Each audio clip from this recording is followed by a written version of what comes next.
Hello, magandang araw. May hawak pa ako ditong pala na maliit.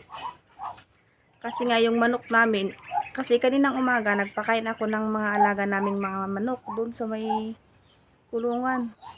Yung isa wala nang buhay. Ayaw ko naman siyang katayin, kawawa na nga kakatayin pa. Kaya naman ang gagawin ko ay ihuhukay ko na lang siya gamit itong pala. Saka meron pa isa, hawak ng aking anak. Imbis na nag-survive sila nung panahon ng peste, may dalawa, ay hindi, may apat na natira. Pero yung isang kawitan, kinatay na namin, may pinanggamitan kasi. Ayan lang yung natira, dalawang upa. Ay, buhay pa. Ayan. Kung mamamatay yan, isa na lang yung natira. At saka may isang anak. Yung isa naman na upa na laging nasa labas, hindi na umuwi. Baka nagpunta na sa kabilang bahay. Ayan, buhay pa. Wag na lang muna, baka sakaling makasurvive yun. Ano?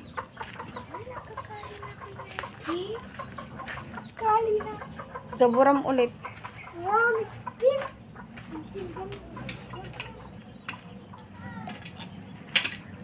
Buhay pa. Hindi ko alam kung anong nangyari dyan. Nakukulong naman sila.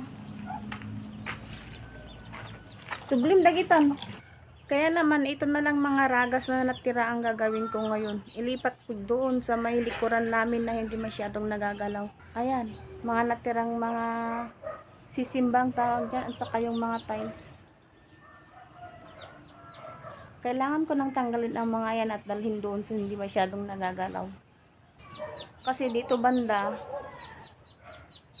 muling magpapahakot ng lupa at matatakpan ito para papantay siya doon. Naunang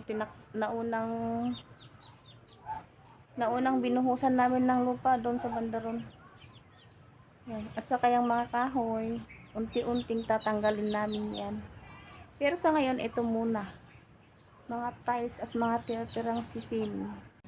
Ayun na. Inutusan ko kasing kunin niya doon sa limay likuran. Ayan. Para mas madali kaya yan gagamitin namin panghakot dyan sa mga sisim at saka tiles.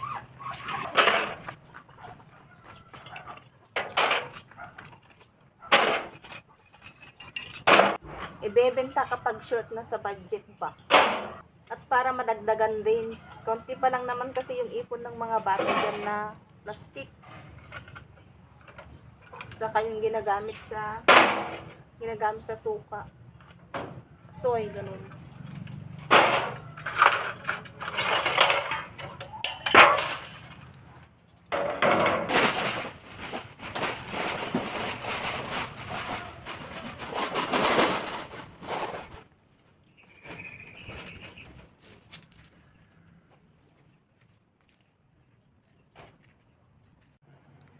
Yan, dyan ko idadagdag yung mga ito. Ayan din yung mga tiles na natira. Grabe ang pawis. Sarap sa pakiramdam kapag ganitong nagpapawisan sa umaga. Naayos na lahat dyan. Paldo, bakal, buti kayo dyan. Ibebenta kapag na-short sa budget ba.